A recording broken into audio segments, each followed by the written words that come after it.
Par la grâce de Dieu, nous mettons régulièrement des vidéos, des cultes, des enseignements, des moments de louange et d'adoration en ligne sur nos réseaux sociaux. Et de rejoindre cette grande famille en vous abonnant et en activant la cloche de notification pour recevoir en direct, en temps direct, nos messages, nos vidéos et aimez les vidéos, partagez-les afin qu'un plus grand nombre soit édifié.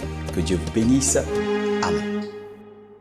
Alors, c'est quoi la volonté de Dieu? C'est ce que Dieu veut, c'est que Dieu désire, c'est que Dieu planifie, c'est que Dieu exige, c'est que Dieu approuve. C'est que Dieu approuve, exige, planifie, désire, veut. C'est ça, sa volonté.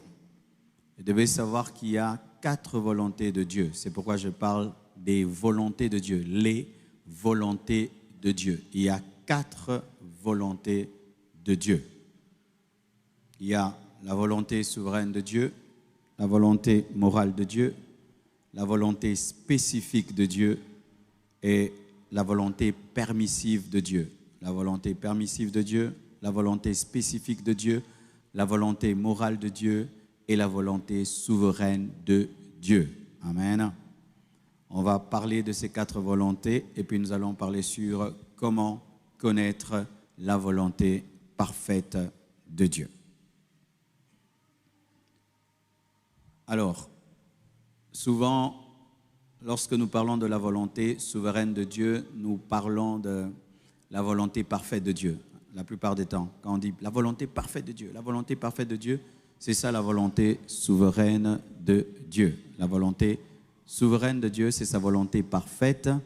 On appelle ça aussi sa volonté approbative. Sa volonté approbative ou décrétive. Donc, c'est que Dieu décrète. La volonté décrétive de Dieu, la volonté souveraine de Dieu, la volonté parfaite de Dieu. Amen. Et c'est quoi la volonté souveraine de Dieu? C'est le plan parfait et immuable de Dieu pour l'univers. Et rien ne peut empêcher l'accomplissement de ce plan souverain décidé depuis l'éternité. C'est une volonté globale. La volonté souveraine de Dieu, la volonté parfaite de Dieu, la volonté décrétive de Dieu, c'est son plan pour l'univers. Et ce plan ne peut jamais faillir, ne peut jamais échouer, ne peut jamais être arrêté. Il s'accomplira certainement. Amen. Lorsque tu lis la parole de Dieu, tu vois la nouvelle Jérusalem céleste. Que le diable monte ou descende, il y a des gens qui vont finir là-bas. Alléluia. Donc, il y a la volonté parfaite de Dieu, la volonté souveraine de Dieu, la volonté décrétive de Dieu. C'est son plan global, général pour l'univers, pour l'humanité. Et ce plan ne peut jamais être anéanti. Alléluia. Prenez le verset, Ésaïe 46, verset 10. Ésaïe 46, verset 10, la Bible dit « J'annonce dès le commencement ce qui doit arriver. J'annonce dès le commencement ce qui doit arriver. Et longtemps d'avance ce qui n'est pas encore accompli. Je dis, mes arrêts subsisteront et j'exécuterai toute ma volonté. » Je répète, j'annonce dès le commencement ce qui doit arriver et longtemps d'avance ce qui n'est pas encore accompli. Je dis, mes arrêts subsisteront et j'exécuterai toute ma volonté. Ce passage parle de la volonté parfaite de Dieu, de la volonté souveraine de Dieu. Amen. Deuxièmement, il y a ce qu'on appelle la volonté morale de Dieu. Oui, c'est bien. Maintenant, il y a moins de bruit. La volonté morale de Dieu. C'est ce que Dieu attend des hommes en termes de justice, de sainteté, de pureté. C'est ce que Dieu attend des hommes en termes de justice, de sainteté et de pureté. C'est sa volonté morale. Il y a la volonté parfaite de Dieu, souveraine de Dieu, c'est-à-dire c'est son plan, mais il y a aussi sa volonté en termes de moralité et de pureté. Alléluia. Michée 6, verset 8. La Bible dit, On t'a fait connaître, ô homme, ce qui est bien. Et ce que l'Éternel demande de toi, c'est que tu pratiques la justice, que tu aimes la miséricorde, que tu marches humblement avec ton Dieu. Là, c'est la moralité, l'intégrité, la pureté. Ce n'est pas un plan, mais c'est dans le présent. Là, maintenant, tu dois vivre dans la pureté. C'est une volonté qui touche ton présent. Alléluia. Dieu ne te dit pas, tu te purifieras. Non, tu te purifies maintenant. Amen. Mais pour le plan global, général, Dieu dit que nous finirons dans la nouvelle Jérusalem céleste. C'est un plan pour l'univers global, mais pour la volonté morale, c'est dans le présent, maintenant. Tu dois vivre dans la pureté, dans la sainteté, dans la justice. 1 Thessaloniciens 4, verset 3 à 7. La Bible dit, c'est que Dieu veut. 1 Thessaloniciens 4, 3 à 7. C'est que Dieu veut, c'est votre sanctification. C'est que vous vous absteniez de l'impudicité. C'est que chacun de vous sache posséder son corps dans la sainteté et l'honnêteté, sans vous livrer à une convoitise passionnée, comme font les païens qui ne connaissent pas Dieu. C'est que personne n'use envers son frère de fraude, de cupidité dans les affaires, parce que le Seigneur tire vengeance de toutes ces choses, comme nous vous l'avons déjà dit et attesté, car Dieu ne nous a pas appelés à l'impureté, mais à la sanctification. C'est sa volonté morale. Amen. Troisième volonté de Dieu, la volonté spécifique, c'est ce qu'on appelle la destinée particulière. Il y a la destinée globale, sa volonté souveraine. Il y a la destinée spécifique, c'est sa volonté spécifique pour toi. Amen. Je vais mettre toutes ces volontés ensemble et vous allez mieux comprendre, mais je les donne d'abord. La volonté spécifique de Dieu pour chaque personne, qu'on appelle la destinée. Jérémie, nous prenons Genèse 24, verset 14. Que la jeune fille à laquelle je dirai, penche ta cruche, je te prie, pour que je boive, et qui répondra, bois, et je donnerai aussi à boire à tes chameaux, soit celle que tu as destinée à ton serviteur. Destinée, c'était la femme de sa destinée, que tu as destinée à ton serviteur Isaac. Et par là, je connaîtrai que tu uses de bonté envers mon Seigneur. Il n'avait pas encore fini de parler, que sortit sa cruche sur l'épaule, Rebecca, née de Bethuel, fils de Milca, femme de Nachor, frère d'Abraham. C'était une jeune fille très belle de figure, elle était vierge et aucun homme ne l'avait connue. Elle descendit à la source, remplit sa cruche et remonta.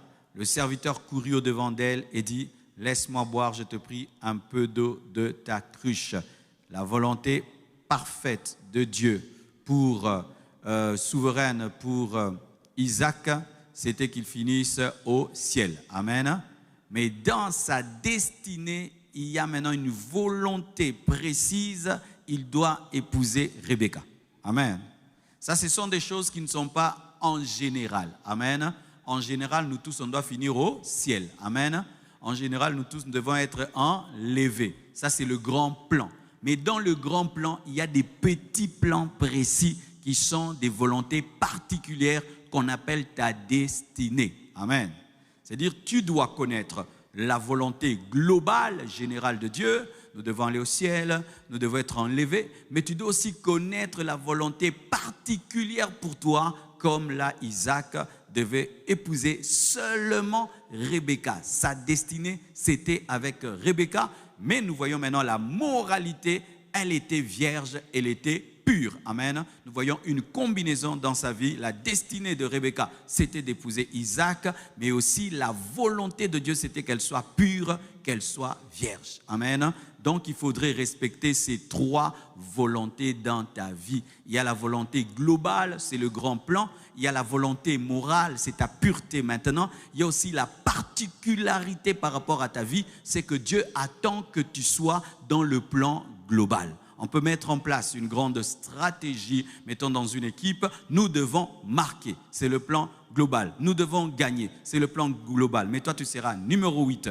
numéro 7, numéro 2. Ça, c'est la précision. Et la moralité, vous ne devez pas avoir des cartons rouges, vous ne devez pas avoir des cartons jaunes. Amen. Donc il y a la moralité, il y a le plan et il y a ce que chacun de nous doit faire dans le plan. Amen. Alors souvent, il y a des chrétiens qui ne connaissent que le plan global de Dieu. On doit aller au ciel, on doit être enlevé, on doit aller au ciel. Dieu veut qu'on puisse aller au ciel. Mais maintenant, tu ne connais pas la volonté morale de Dieu, c'est-à-dire la pureté et la crainte que tu dois avoir. Et d'autres ne savent pas précisément, en attendant d'être enlevés, ce qu'ils doivent faire sur la terre. Vous devez savoir et chercher à le savoir. Qui es-tu dans le grand plan? Numéro 10, numéro 5, mettons. Si tu es appelé à être un numéro 9, celui qui marque, mais tu deviens gardien, qu'est-ce qui va se passer? On va tirer, au lieu que tu puisses attraper, tu voudras dribbler, et on va te marquer. Pourquoi? Parce que tu ne joues pas le rôle que tu dois jouer. Amen. Donc il y a la volonté globale, il y a la volonté morale, il y a la volonté particulière, la destinée. Regardez. Jérémie 1, verset 5, toujours dans la volonté spécifique et particulière. Avant que je t'eusse formé dans le ventre de ta mère, je te connaissais. Je te connaissais. Mais Dieu a créé beaucoup d'hommes sur la terre, mais il connaissait, je te connaissais, pour dire que parmi les hommes, tu es un homme. Alléluia. Avant que je t'eusse formé dans le ventre de ta mère, je te connaissais, et avant que tu fusses sorti de son sein, je t'avais consacré, je t'avais établi prophète des nations. C'est-à-dire que Jérémie ne pouvait pas devenir un roi, il ne pouvait pas devenir un commerçant, il ne pouvait pas devenir un militaire. Il devait être prophète parce qu'il est né pour être prophète, il a été créé pour être prophète. Tu as été créé pour quoi? Tu as été créé pour quoi? Est-ce que tu le sais? Si tu ne sais pas pourquoi tu as été créé, tu échoueras certainement. Un homme qui ne sait pas pourquoi il a été créé se promène sur la terre. Un homme qui ne sait pas pourquoi il a été créé accompagne ceux qui savent. Je répète, un homme qui ne sait pas pourquoi il a été créé accompagne ceux qui savent pourquoi ils ont été créés. Ainsi, ceux qui savent pourquoi ils ont été créés, tu utiliseront dans le plan particulier de leur vie. Tu dois connaître et tu dois savoir. Alléluia. Acclame le Seigneur. Et nous voyons cela dans le Nouveau Testament, dans Éphésiens 1, verset 1.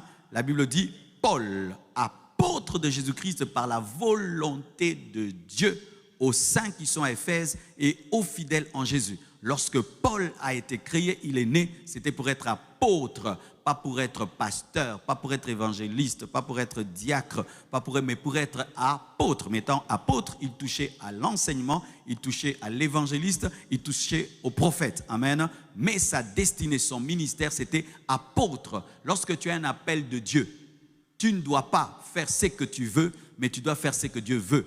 Tu n'es pas prophète parce que tu veux. Tu n'es pas apôtre parce que tu veux. Il faut que Dieu t'établisse. Amen. On ne choisit pas le ministère. C'est Dieu qui choisit le ministère pour toi. Amen. Le ministère, ce n'est pas un buffet self-service. Moi, j'aime beaucoup être docteur. Je deviens docteur. Moi, j'aime beaucoup être prophète. Je deviens prophète. Non, c'est ce qui se passe aujourd'hui. Les gens veulent être prophètes parce qu'ils veulent être prophètes. Non, non, on est prophète par la volonté de Dieu. On est apôtre par la volonté de Dieu. Oh non, moi, je ne veux pas. Il y a des gens... j'ai fait beaucoup d'années dans le ministère. Je deviens apôtre. Mais il n'y a même pas l'apostolat qui ne se démontre pas. Ce ne sont pas les années qui font un apôtre, ce sont les fruits. Alléluia, c'est l'onction, l'appel. Par la volonté de Dieu, Paul dit, je suis apôtre, non pas par ma volonté, ni par la volonté des autres apôtres, mais par la volonté de Dieu. Amen. Que ce soit être cuisinier, être charpentier, tu dois faire ce à quoi Dieu t'a appelé. Amen. Connaissez-vous pourquoi vous avez été créé? Connaissez-vous votre appel et le plan précis de Dieu pour vous en tant qu'individu? Alors, regardez, dans Genèse 24, verset 14, on nous révèle que même en matière de choix d'un homme, d'une femme, il faut que ce soit dans ta destinée. On ne se marie pas parce qu'on trouve seulement une femme belle. On ne se marie pas seulement parce qu'un garçon est beau. Non, les païens font ça, pas les chrétiens. Tu dois épouser la femme de ta destinée, l'homme de ta destinée. Certains enseignent que l'homme de la destinée n'existe pas, mais quand je lis ce passage, ça prouve que l'homme de la destinée existe. La femme de la destinée existe. Beaucoup de gens échouent dans le ministère, dans leur vie, parce qu'ils n'ont pas épousé la femme que Dieu a préparée pour eux, l'homme que Dieu a préparé pour elle. Et vous voyez, de plus en plus, cette notion commence à disparaître de nos vies. Je veux, j'ai décidé. Même pour habiter un endroit, il faut que ce soit la volonté parfaite de Dieu pour toi. On ne change pas de quartier pour changer. Amen. Hein? On ne déménage pas pour déménager. On ne quitte pas le Congo pour le quitter. On n'est pas dans un pays parce qu'on veut. Tu dois connaître le pays de ta destinée, l'adresse de ta destinée, le lieu de ta destinée. Même une église, tu dois connaître le pasteur de ta destinée, l'assemblée de ta destinée. Oh non, je quitte cette église, il fait chaud. Il y a des choses comme ça. Il fait trop chaud dimanche, hein? Je quitte une église. Tu quittes une église pour la chaleur. Maintenant, là aussi, tu vas maintenant là-bas. Maintenant, la chaleur t'attrape encore. Tu vas quitter jusqu'à trouver la climatisation. Et c'est comme ça que les gens mourront et tu n'es jamais devenu ce à quoi Dieu t'a appelé parce que tu as oublié qu'il y a la volonté de Dieu. Aujourd'hui, Dieu m'a dit de vous rappeler que sa volonté existe parce que la plupart d'entre vous, vous êtes en train de diriger vos vies. Vous êtes en train de dire, je veux, j'ai décidé, j'ai fait, j'ai décidé. On ne consulte plus Dieu. On ne consulte plus Dieu. Le travail que tu fais, tu as consulté Dieu pour le faire. Les choses que tu fais sur cette terre, tu le fais parce que tu aimes le faire ou parce que tu sais que c'est ton appel. Dieu crée des carnivores, Dieu crée des herbivores. Alléluia. Chacun a son couloir, chacun a sa destinée. Dans la destinée globale, il y a des destinées particulières. Nous tous, chrétiens, nous finirons au ciel, mais certains vont finir en tant qu'apôtres, d'autres en tant que juristes, d'autres en tant que diacres, mais chacun doit être ce à quoi Dieu l'a appelé. Et c'est ça qui donne l'efficacité au corps du Christ. Amen. Désormais, frères, lorsque tu veux faire une chose, rassure-toi si c'est la volonté de Dieu. Sinon, tu vas tâtonner. Tu commences ici, tu laisses. Tu commences là, tu laisses. C'est la mode, tu fais. Si ce n'est plus la mode, tu laisses. Tout le monde fait, tu fais. Et après, tu ne seras jamais heureux. Parce que le bonheur vient lorsqu'on fait ce à quoi on est appelé. Amen. Alors, je vais vous parler, c'est là que je vais un peu durer, sur la 4e volonté qu'on appelle la volonté permissive de Dieu. Qui a déjà entendu parler de la volonté permissive de Dieu? Alors retenez, je répète beaucoup le mercredi pour que ça reste. Il y a la volonté souveraine, la volonté morale, la volonté spécifique et là, la volonté permissive de Dieu. La volonté permissive de Dieu désigne ce que Dieu permet d'arriver. Permet d'arriver. Même si ce n'est pas son désir parfait. Et cette volonté permissive s'oppose à sa volonté parfaite. Alléluia. Donc, la volonté parfaite de Dieu, elle est absolue, décrétive. Mais la volonté permissive de Dieu, c'est ce que Dieu permet. Il peut le permettre, mais il ne le veut pas. Oui.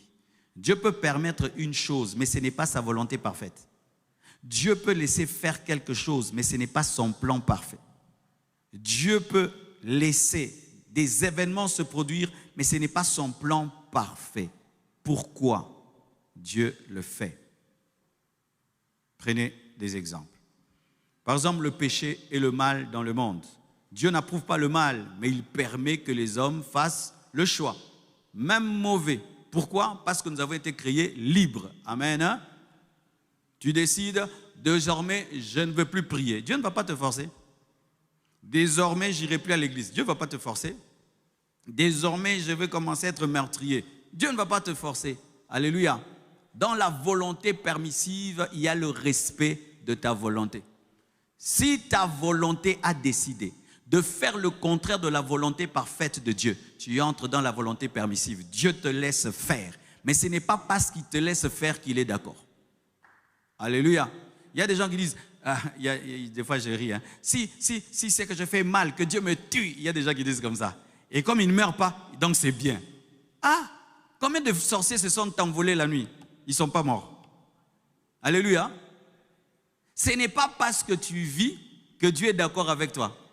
Ce n'est pas parce que rien ne t'arrive que Dieu est d'accord avec toi. Si ce n'est pas de Dieu, que Dieu maintenant... Non, Dieu te laisse vivre parce que tu dois te repentir. Mais ce n'est pas qu'il est d'accord. Il te laisse vivre parce que tu dois te repentir. Alléluia. Deutéronome 30, verset 19. La Bible dit, « J'en prends aujourd'hui à témoin contre vous le ciel et la terre, j'ai mis devant toi la vie et la mort, la bénédiction et la malédiction. Choisis la vie afin que tu vives, toi et ta postérité. Choisis la vie. Dieu met devant toi le bien et le mal. C'est à toi de choisir. Et maintenant, les gens disent souvent des choses du genre, où est Dieu? Comment il y a tellement de souffrance au Congo? La souffrance du Congo n'est pas la volonté de Dieu. Ce n'est pas la volonté parfaite de Dieu. C'est notre corruption qui nous a amenés là. Alléluia. C'est la corruption qui a mis le Congo là où il est. Ce n'est pas la volonté parfaite de Dieu. Maintenant, Dieu, comme nous on a décidé de vivre dans la corruption et que nous sommes en train de souffrir, maintenant Dieu